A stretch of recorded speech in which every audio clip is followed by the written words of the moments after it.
Should we ban this before it's too late? Welcome back to School of Soul. I'm Adeline Atlas, 11 times published author, and today we close out the Artificial Birth series with the question that underlies every episode you've heard so far. Should this be banned before it's too late? Not discussed, not debated, not gradually implemented. Banned, stopped, halted in its tracks. Because when you reach the edge of the natural world and start creating life entirely outside of it, outside the womb, outside the lineage, outside the soul, you have to stop and ask, is this progress or is this possession? Because artificial birth isn't just a tool, it's a threshold. And once crossed, we're not just changing the way humans are made, we're changing what it means to be human at all. Let's not be naive. You cannot ban technology once it's out of the box. The blueprints are already public. The research is already funded. The prototypes exist. Artificial wombs, synthetic embryos, AI-based embryo selection. All of it is real, and all of it is advancing faster than our laws, faster than our morality, and faster than our ability to grasp the long-term spiritual cost. But we're not just deciding whether to allow these things. We're deciding if we normalize them, if we build policy, infrastructure, and cultural habits around them. And once that normalization sets in, you don't just allow it, you live inside it. You raise your children inside it. You redefine origin itself. So the deeper question isn't whether we can stop it. It's whether we have the courage to refuse it before it becomes permanent. Because this is exactly how these systems enter society, not as threats, but as promises. The first artificial womb birth will be framed as a miracle, an emergency solution for a preemie, a woman with a failing uterus, or a high-risk pregnancy, and it will genuinely help someone. Then the second case, then a few dozen more, then a celebrity uses it for convenience. Then a politician praises its safety, then a fertility clinic markets it as empowerment, then insurance companies recommend it, then legislation follows, and before long, womb-free gestation isn't an exception. It's the new standard.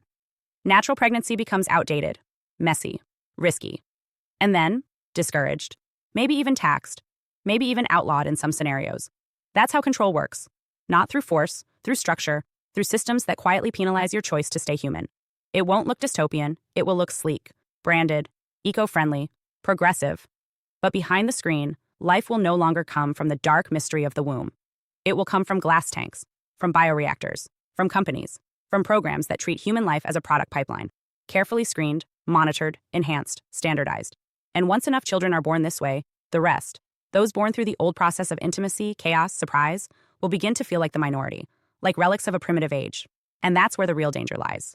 When soul is no longer seen as sacred, but inefficient. When waiting 9 months seems slow. When letting life unfold through uncertainty seems irresponsible. When raising a child who wasn't edited for temperament seems selfish. When good parenting becomes a system of genetic upgrades. And once we're in that mindset, we no longer create life. We manage it. We no longer receive our children. We curate them. And in doing so, we lose something so deep that we may not even notice it missing. The mystery. The soul. The invisible lineage that makes life a spiritual event, not a scientific outcome. This is why the call to ban, or at the very least restrict, these practices is not coming from fear. It's coming from reverence. Because what is creation without reverence? What is innovation without restraint? Do we really believe that safety alone is a reason to replace everything sacred with systems? Have we learned nothing from every industry we've optimized? We've made food faster, and now it barely nourishes. We made work remote, and now people are starving for connection. And now we want to make birth machine managed, and believe there will be no cost? Of course, some people will argue, we're just helping those who need it. High-risk births, infertility, medical emergencies, and yes, used with wisdom and boundaries, that may be true. But boundaries are precisely what we lose once money, power, and convenience get involved. Once artificial birth becomes an industry, you are no longer making case-by-case decisions. You are following systems built for profit, and systems have no soul. So, should it be banned?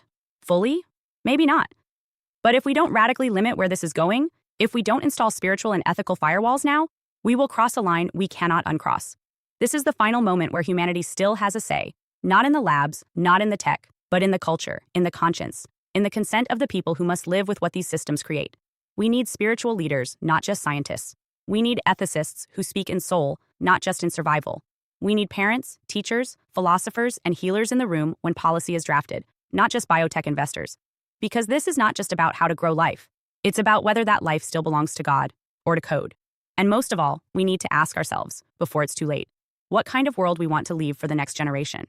Not just what kind of world we want to give them, but what kind of them we are shaping. Are they born with stories, with mystery, with spiritual inheritance? Or are they engineered for functionality, tracked from zygote to job placement, never knowing what it means to be a soul? This is not a distant science fiction fantasy. This is here. The question is whether we allow it to become normal, or whether we rise up and say, not like this. Not with our bodies, not with our children, not with the last sacred act we still have left. Because if we forget that life is not meant to be controlled, we will live in a world full of humans who were never meant to be free. And once that happens, it won't feel like a war. It will feel like silence. But something holy will be gone, and it may never come back.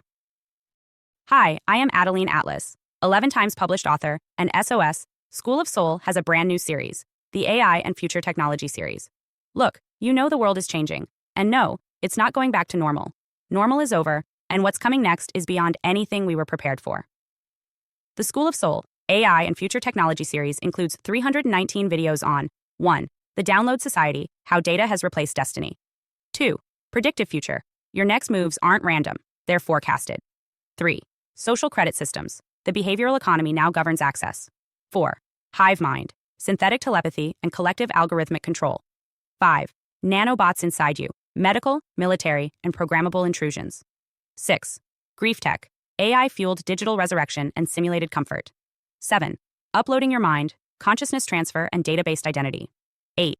Deep Fakes plus AI Clones, The Replication of Reality and Identity Theft. 9. Quantum Humans, The Merger of Biology with Quantum Systems. 10. Digital Afterlife, Where Your Data Goes When You Die. 11. Resurrection Science, Reviving Life Through Synthetic Methods. 12. Immortal Science, The End of Death as We Know It. 13. Longevity Science, Gene Editing, Anti-Aging, and Bio-Upgrades. 14. Designer Babies, Engineered Perfection Before Birth. 15. Artificial Wombs, Birth Decoupled from the Female Body. 16. 3D Printing, Printing Organs, Limbs, and even humans. 17. The Humanoid Era, The Rise of Synthetic Beings Among Us. 18. Legacy Humans, The Slow Phase-Out of Unmodified Analog People. 19. Smart Cities, Algorithmic Environments That Watch and Decide. 20. Cloud-Based Societies, Citizenship Without Borders or Bodies. 21. Hackable Humans, Emotion, Memory, and Behavior Under Code. 22. Biometric Scanning, Your Body is Your Password and Your Prison. 23. Sex Tech, Intimacy Reprogrammed by Machines. 24. Extinction of Gender, Fluidity, Deletion, and Design of Identity.